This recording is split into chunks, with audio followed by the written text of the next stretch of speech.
સોરઠની ધરતીની ખૂબ જ જૂની વાત છે કે જૂનાગઢથી લઈને પાવાગઢના નવાબોની વચ્ચે એમ કહેવાય કે હળવદના નવાબ સર અજીતસિંહનો ડંકો હતો. અરે ધાંગધ્રાનો કોઈ માણસ કદાચ ગાંડીગીરમાં નીકળે અને કોઈ લૂંટેરા કે બહારવટિયા આડા પડે અને એમ કહે ને કે હોય એ બધું કાઢી નાખો, ત્યારે પેલો માણસ એટલું કહે ને કે હોય એ બધું આપી દેવાની અમારી તૈયારી છે, પણ ધાંગધ્રાના ગામડાના છીએ હો સાહેબ. ત્યારે એમ કહેવાય કે લૂંટેરા પણ એમ કહેતા હતા કે ભૂલ થઈ ગઈ, પણ મહેરબાની કરીને તમે મહારાજ સાહેબને વાત ના કરતા. એટલે કહેવાનો અર્થ કે જેનો આવો ડંકો હતો એ મહારાજા હતા સર અજીતસિંહ. એ જ સર અજીતસિંહના એક પ્રસંગની આજે વાત કરવી છે.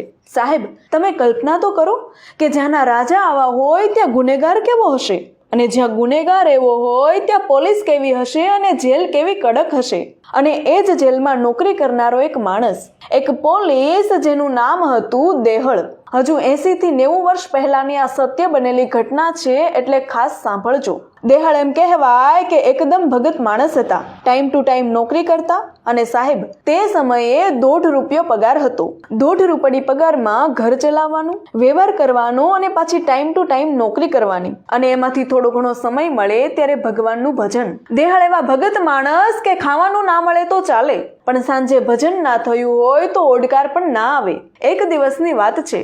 રાતનો પેરો હોય એટલે દેહળ ભગત 9 વાગ્યે ઘરેથી નીકળે છે. ત્યારે તેમને રસ્તામાં એક બાપા મળ્યા અને તેમને કહ્યું, દેહળ, જય દ્વારિકાધીશ. જય દ્વારિકાધીશ બાપા. કઈ બાજુ ચાલ્યો દેહળ? એટલે ભગત બોલ્યા કે મારે આજે રાતની નોકરી છે એટલે જાઉં છું. સારું, નોકરી પર જા. એટલે ભગતે પૂછ્યું કે બોલો ને બાપા, શું કામ હતું? એટલે બાપાએ કહ્યું કે દેહળ, તમને હું દિવસે કહેતા ભૂલી ગયો, પણ અત્યારે યાદ આવ્યું કે આજે કુંભારવાડાના નાકે ભજન છે એટલે વાયક દેવા આવ્યો હતો. દેહળ ભગત બોલ્યા કે બાપા, વાયક નથી લેતો, કારણ કે વાયક લઈ લે તો જવું પડે. એટલે દેહળ કહે છે કે વાયક નથી લેતો કારણ કે મારે જેલમાં રાતનો પેરો છે, છતાં પણ મારો દ્વારિકાધીશ, મારો ઠાકર જે કરે એ ઠીક. આટલું કહીને દેહળ ભગત જેલ પર પહોંચે છે. આગળના પહેરેદારો છૂટા થાય છે અને દેહળ ભગત જવાબદારી સંભાળે છે. દેહળ ભગત સાથે બીજા 4 જણા પણ નોકરી પર હતા. રાતના 9 પછી 10 અને 10:30 થાય છે.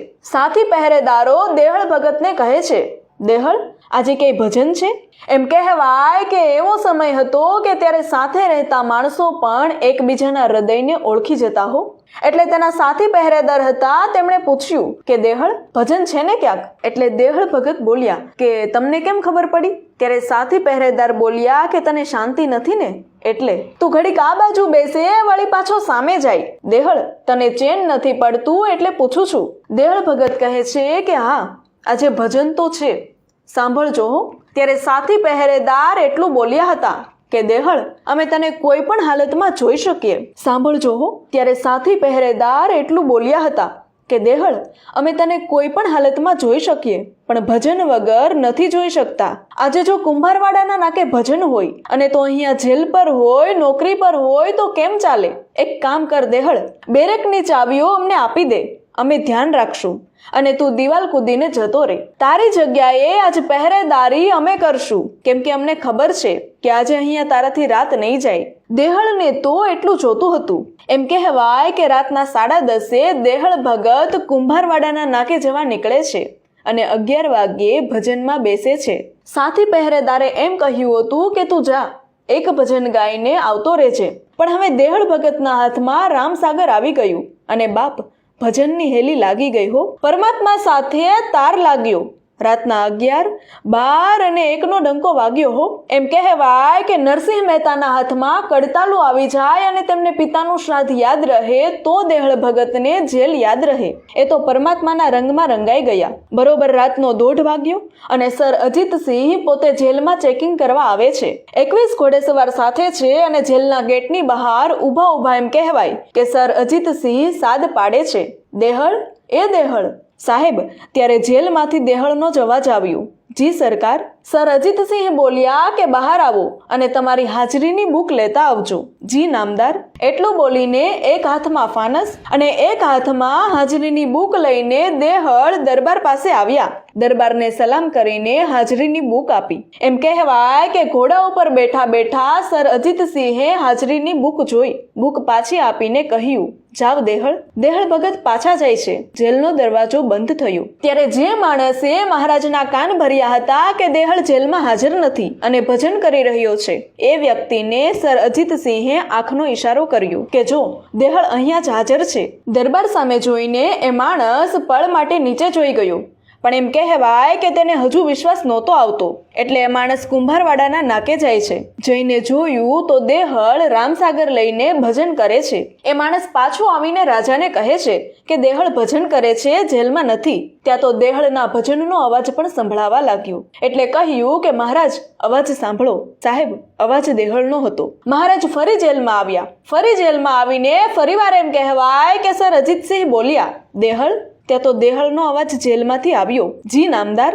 એટલે બાપુ બોલ્યા કે ખૈરિયત બેટા. અને ત્યાં તો અંદરથી અવાજ આવ્યો કે દરબાર, આપ જેવી સરકાર હોય ત્યાં બધું ખૈરિયત જ હોય ને. પણ આ જવાબ પરમાત્મા દેતા હતા કે તારા જેવો રાજા હોય પછી અમારે શું ચિંતા હોય. ટૂંકમાં અજીતસિંહ પેલા માણસને કહે છે કે જો સાંભળ, દેહળ જેલમાંથી જ બોલે છે. ત્યારે પેલા માણસે એટલું કહ્યું, બાપુ, જેલમાં પાછા જોવા આવો છો તો કુંભારવાડો ક્યાં દૂર છે, તમારી નજરે જ જોઈ લો ને. ત્યારે એમ કહેવાય કે સર અજીતસિંહ એટલું બોલ્યા હતા કે મારી જેલમાં ચેકિંગ કરવાના હોય, મારે કોઈના પાત્ર ખોલવા ના જવાનું હોય. મારો દેહળ મારી જેલમાં હાજર છે. એમ કહેવાય કે દરબાર પોતાના મહેલમાં ગયા અને આ બાજુ દેહળ હાફળો ફાફળો થઈને જેલમાં આવે છે કે એક ભજન ગાઈને આવવાનું હતું અને 2 વાગી ગયા. જેલ કૂદીને દેહળ અંદર આવે છે અને સાથી મિત્રોને હાથ જોડીને કહે છે કે ભૂલ થઈ ગઈ મારાથી. મારા હાથમાં રામસાગર આવી ગયું એટલે મને સમયની ખબર ના પડી. ત્યારે ચારેય મિત્રો બોલ્યા કે દેહળ, ગાંડો નથી થઈ ગયો ને તું? દેહળ કહે છે કે તમે આવું કેમ બોલો છો? અરે તું તો 12 વાગ્યાનો આવી ગયો. 1:30 વાગ્યે દરબાર આવ્યા. દરબારે તને બહાર બોલાવ્યો, તારી હાજરીની બુક જોઈ અને પાછો તને અંદર મોકલી દીધો. દેહળને તો હૈયું ફડફડ થવા લાગ્યું અને કહ્યું કે મજાક શું કામ કરો છો? આવું બન્યું નથી ને કે મહારાજ આવ્યા હતા ચેકિંગ કરવા? અરે અમે મજાક નથી કરતા. અરે દેહળ, તારા સોગંદ, અમે મજાક નથી કરતા. દેહળ કહે છે કે તો હવે મને એ કહો કે મહારાજ ક્યાં ઊભા હતા? જેલનો દરવાજો ખોલ્યો અને ઘોડાના પગલા બતાવ્યા કે અહીં મહારાજનો ઘોડો ઊભો હતો અને એના ઉપર મહારાજ બેઠા હતા. એમ? તો હું ક્યાં ઊભો હતો? અરે દેહળ, આ તારા પગલા જો ને, તું અહીંયા ઊભો હતો. અહીંયા ઊભો હતો એમ સાંભળતા જ દેહળ ગોઠણભર થઈ ગયા અને પગલાની માટી લઈને પોતાના મસ્તક પર ચડાવવા લાગ્યા. ત્યારે ચારેય મિત્રો બોલ્યા, એ દેહળ, આ શું કરે છે? ત્યારે દેહળ ભગતે કહ્યું કે ખોટું બોલું ને તો મારા ઠાકરના સોગંદ છે. હું ભજનમાંથી હજુ અત્યારે આવું છું. આ મારા પગલા નથી, આ તો મારા ઠાકરના, મારા દ્વારિકાધીશના પગલા છે. ત્યારે એમ કહેવાય કે સાથી પહેરેદારો એટલું બોલ્યા હતા કે દેહળ, અમે ભલે ભજન નથી કર્યું પણ ભજન કરવા વાળાની ભેગા બેઠા ને એટલે 1.5 કલાક સુધી ભગવાન અમારી સાથે બેઠા. વહેલી સવાર થઈ એટલે દોટ મૂકીને દેહળ રાજભવનમાં જાય છે અને કહે છે કે મારે મહારાજને મળવું છે. દેહળનો અવાજ સાંભળીને ધાંગધ્રા નરેશ રાજભવનમાંથી બહાર આવે છે. દરબાર બોલે છે, દેહળ, નામદાર, પ્રણામ. પ્રણામ દેહળ, કેમ અત્યારે આવ્યો? ત્યારે દેહળ એટલું કહે છે કે બાપુ, મને માફ કરજો. દરબાર, મને માફ કરજો. કેમ દેહળ? ત્યારે દેહળ ભગત બોલે છે કે બાપુ, તમારી પાસે લોકો નોકરી લેવા આવે છે પણ હું આજે તમને નોકરી પાછી દેવા આવ્યો છું. અને ત્યારે સર અજીતસિંહ દેહળને બથ ભરીને બોલે છે, દેહળ, મારી કઈ ભૂલ છે કે તું આ નોકરી મૂકે છે? વિચારો તો ખરા કે કેવું દ્રશ્ય હશે.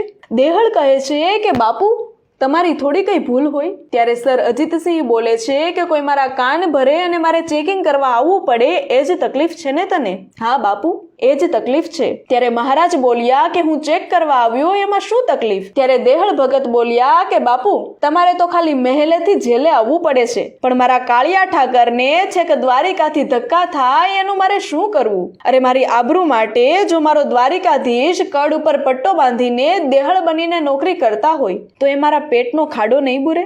એમ કહેવાય કે દેહળ ભગત ત્યારે નોકરીમાંથી રાજીનામું આપીને નીકળી ગયા અને ધાંગધ્રા ખાણવીવાઈએ આવીને ધૂણી ધૂણી ધખાવી. આજની તારીખમાં પણ ત્યાં દેહળ ભગતનો આશ્રમ છે. સાહેબ, આપણા સૌરાષ્ટ્રમાં તો અનેક વાર ભગવાન કોઈને કોઈ રૂપે આવ્યા છે. વિડીયો વિશે તમારો અભિપ્રાય કોમેન્ટમાં જરૂરથી જણાવો અને ભગવાન અને ભગતના અદ્ભુત પ્રસંગને વધુમાં વધુ લોકો સાથે શેર કરો તથા આવા અન્ય વિડીયો જોવા માટે અમારા ફેસબુક પેજ કાઠિયાવાડની વાતોને ફટાફટ ફોલો અને સબસ્ક્રાઇબ કરી દો. ધન્યવાદ.